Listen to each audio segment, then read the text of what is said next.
Gracias por la invitación. Un saludo desde Guayaquil. Acá son las 10:10 en punto. La verdad, en casi 20 años recorriendo muchos lugares, dictando muchas conferencias, ponencias, etcétera. Es la primera vez que estoy en una que arranca a la hora que es. Así que felicidades a los organizadores. Realmente esto es interesante que, sobre todo en Latinoamérica, ¿no? O sea, en Latinoamérica, en otros lugares sí hay puntualidad. Bueno, gracias por la invitación. Un saludo a toda la gente que nos está mirando, escuchando. Solo un dato curioso, hasta antes de la pandemia yo no aceptaba invitaciones a conferencias online, porque siempre algo fallaba, ¿no? Se dañaba la señal, no había buen internet, etcétera, ¿no? Entonces me parece gracioso que en 2 años el mundo es otro. Estamos viviendo otro mundo, hay otros paradigmas, otros cambios. Así que voy a contarles un poquito en el tiempo, que es bastante corto, un poco mi interpretación de lo que está sucediendo y fundamentalmente cómo lo hemos asimilado desde el ejercicio profesional, ¿no? Porque yo percibo que hay mucha fantasía, ¿no? Ahora hay una sobreoferta de posgrados, de programas formales, no formales, de comunicación política, y he llegado a la conclusión de que pronto habrá más consultores políticos que abogados en nuestros países, pero como en todo oficio, como en toda profesión, seguramente la calidad va a depurar al mercado, ¿no?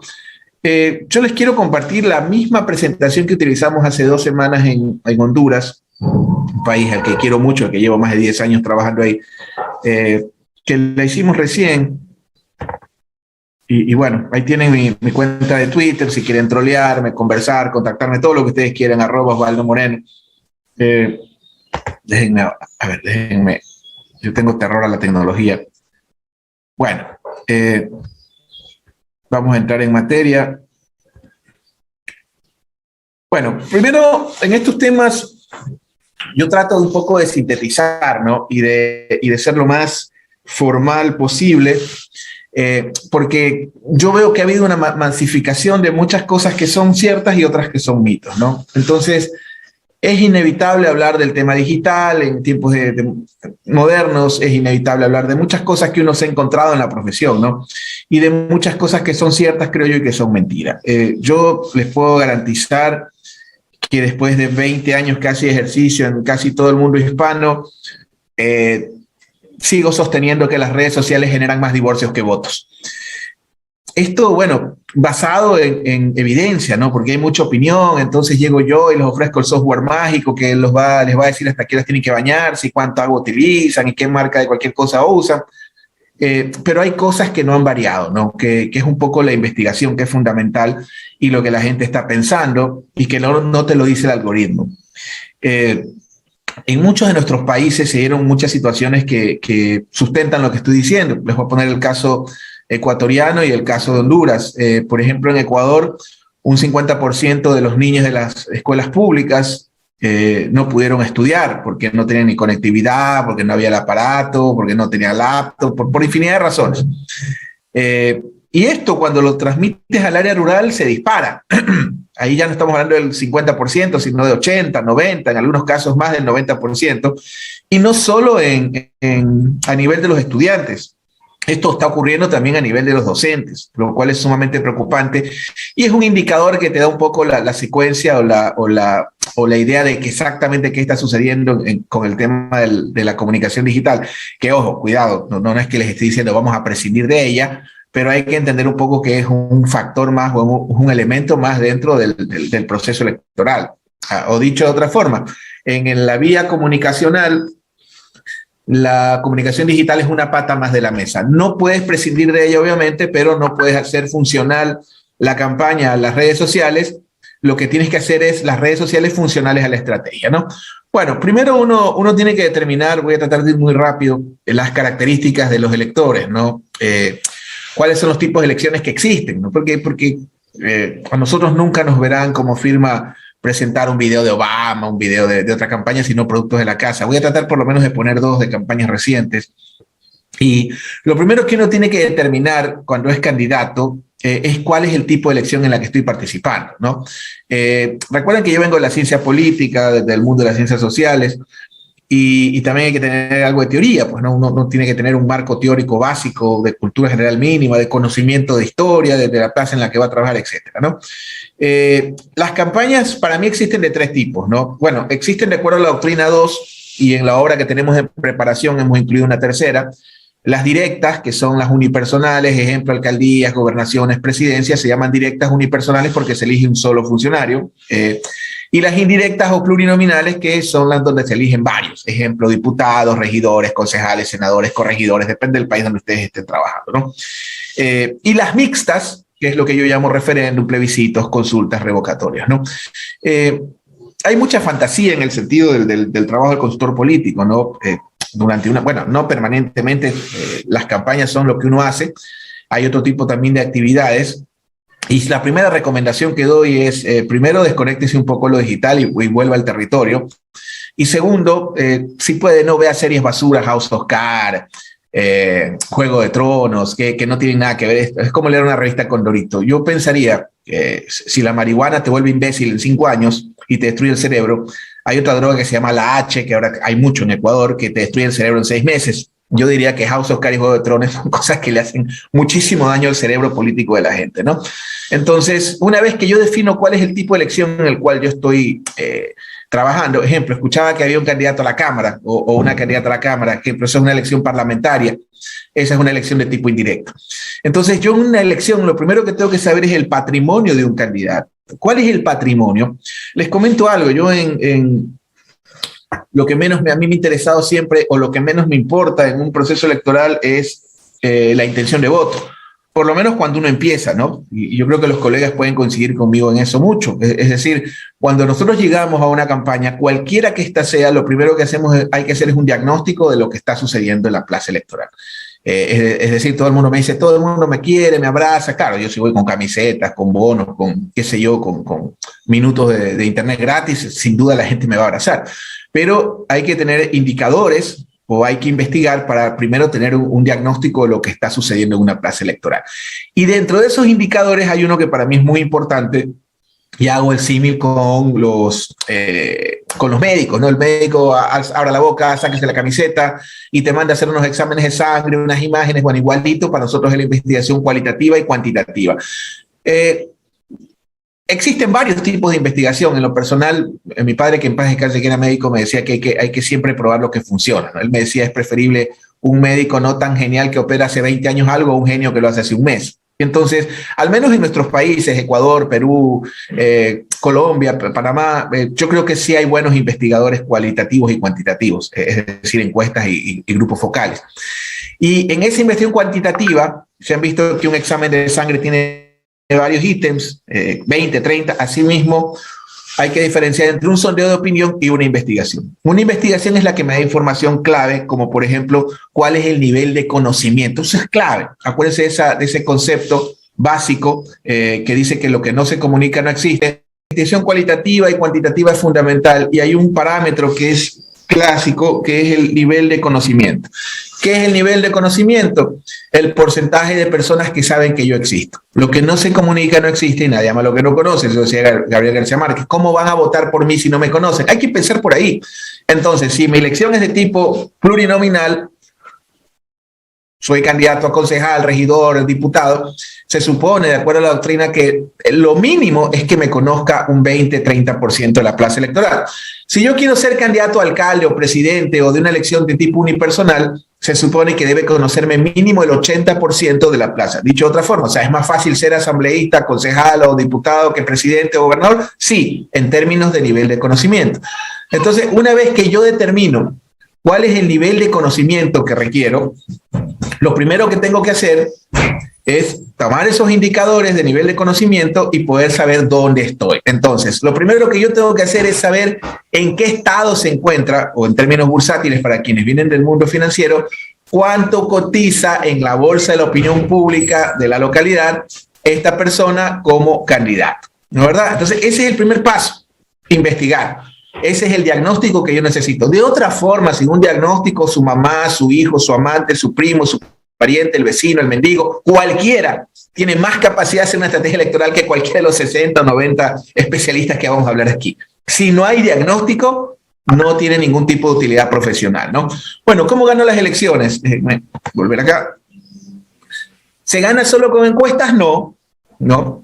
Primero usted tiene que definir si quiere ganar las encuestas o quiere ganar los troles o quiere ganar las elecciones. No, las encuestas son herramientas que nos sirven para poder determinar qué está sucediendo en una plaza electoral. Demandas ciudadanas, perfil de alcalde ideal, de diputado ideal, etcétera, etcétera, etcétera, ¿no?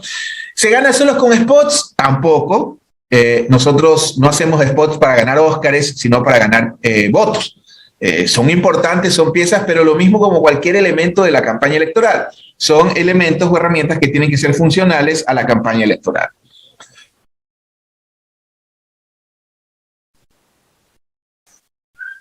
A ver qué tengo aquí.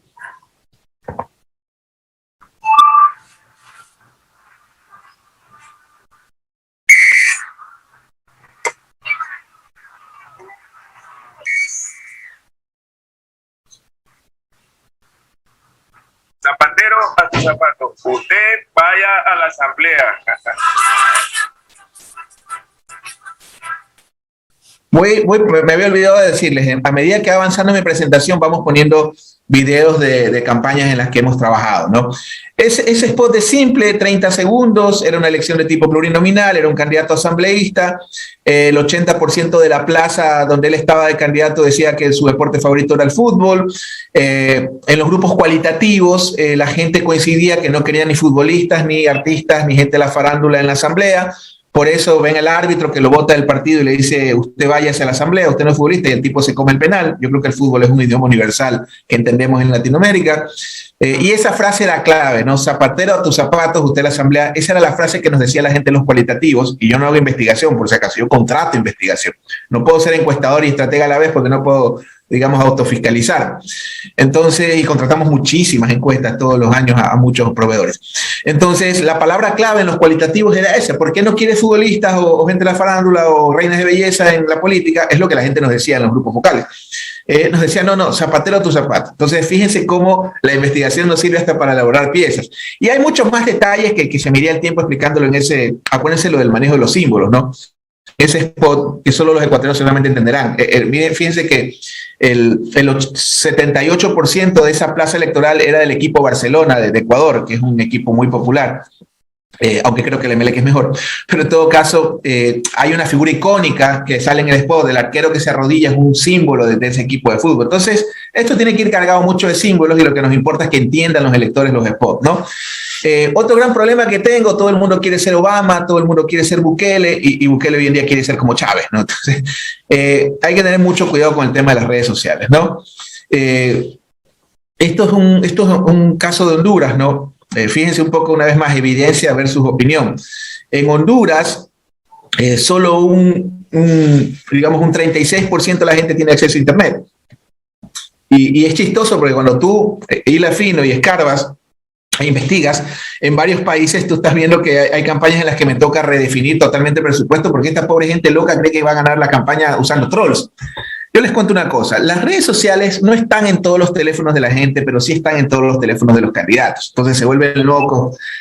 Una recomendación que damos siempre es entregarle el celular al community manager y dedicarse a buscar los votos en el territorio, ¿no?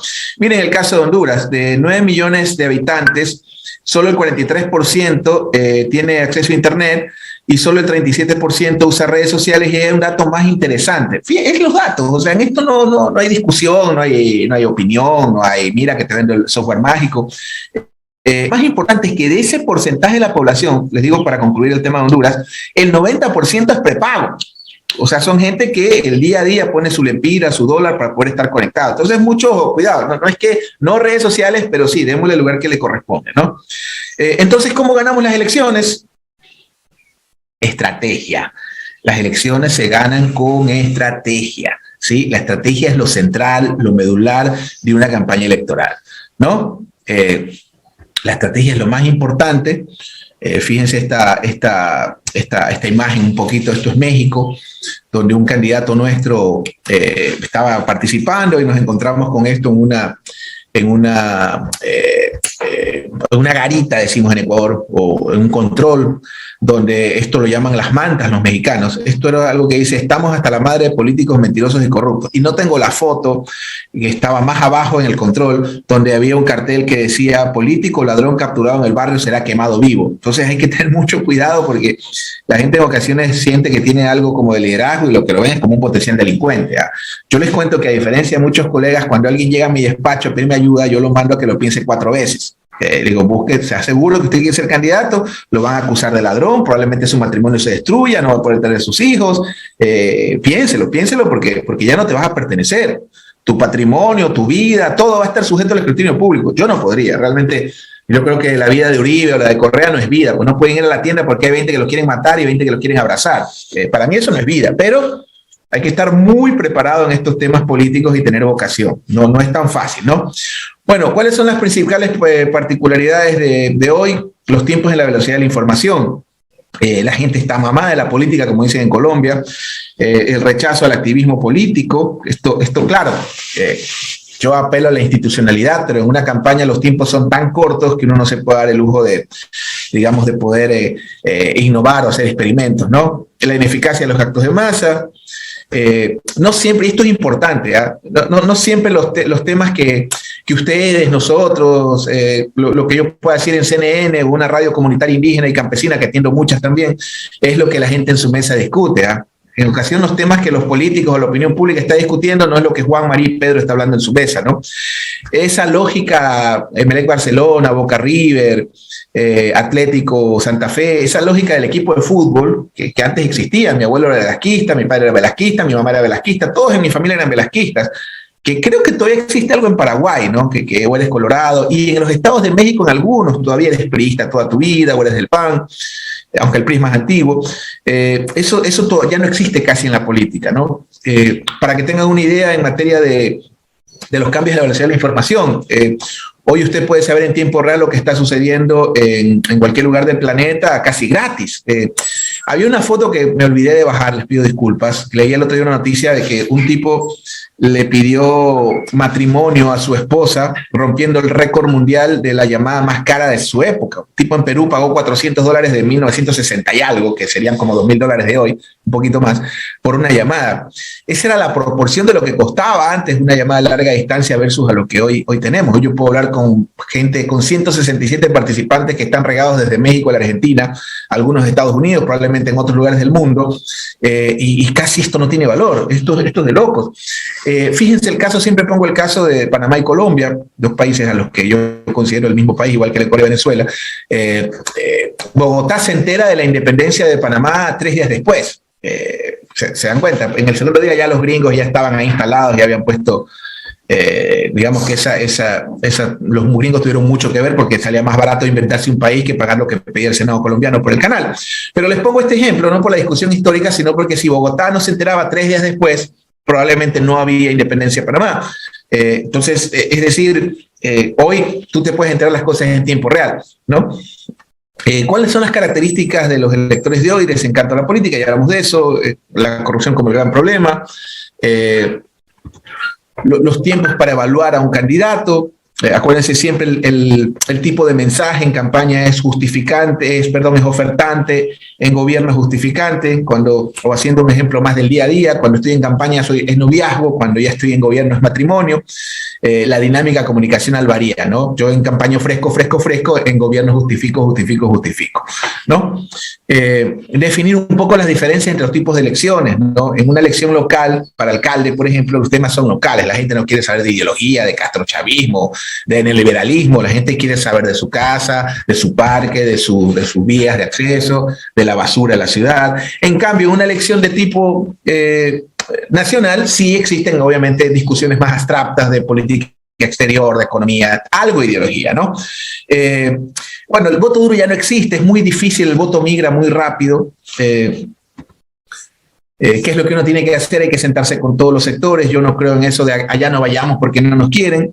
Siempre hay que definir cuál es mi tipo de estrategia. Para esos candidatos a alcaldes, la campaña no es en la capital, sino siempre buscan el aval, el cariño del líder del Partido Nacional, y ahí no están los votos. ¿sí? No siempre la gente vota por un aval, que es lo que se dice en Colombia, ¿no? Hay que articular a todos los sectores, involucrarse en batallas que sean ganables, hay que ser muy honesto en estas cosas. Yo veo gente que a veces me hace reír, que me busca y me dice, oiga, yo quiero ser como Uribe, quiero ser como Correa, como Lula, pero no me quiero quemar, quiero que sea rápido. O sea, la gente está totalmente tostada y desubicada. La política es una carrera y tiene sus tiempos y hay que tener vocación en estos temas, ¿no? Es lo que uno le pasa en el ejercicio con los clientes políticos y los clientes empresarios. Los clientes políticos son más disciplinados, pero son más complicados para pagar, y los clientes empresarios son más complicados creen que pueden atender el negocio hasta el mediodía y hacer campaña en la tarde, pero son más ágiles para pagar, digamos, ¿no? O sea, son ya gajes del oficio profesional, ¿no? Siempre hay que aterrizar el mensaje de los sectores populares de manera a hacerlo entendible, definir una línea de voceros, eso lo defines con la investigación. Se dan cuenta que todo va conectado con la investigación. Hay que tener claro la diferencia entre revertir y responder un ataque, reclutar voces aceptadas, deportistas, entender que el marketing y la comunicación son solo parte de la estrategia. Por favor, usar profesionales. En todos lados me encuentro al sobrino de cuarto año de periodismo, sobrina manejando las redes, la campaña comunicacional, a la ex reina de belleza, casi como carro de 2010, 2011, modelo por año, manejando relaciones públicas, al sobrino que tiene el iPhone 20 manejando las redes. O sea, tiene que haber mucha, digamos, formalidad en una campaña electoral donde tiene que haber especialidad y profesionales, ¿no? Perdón, déjenme ir avanzando.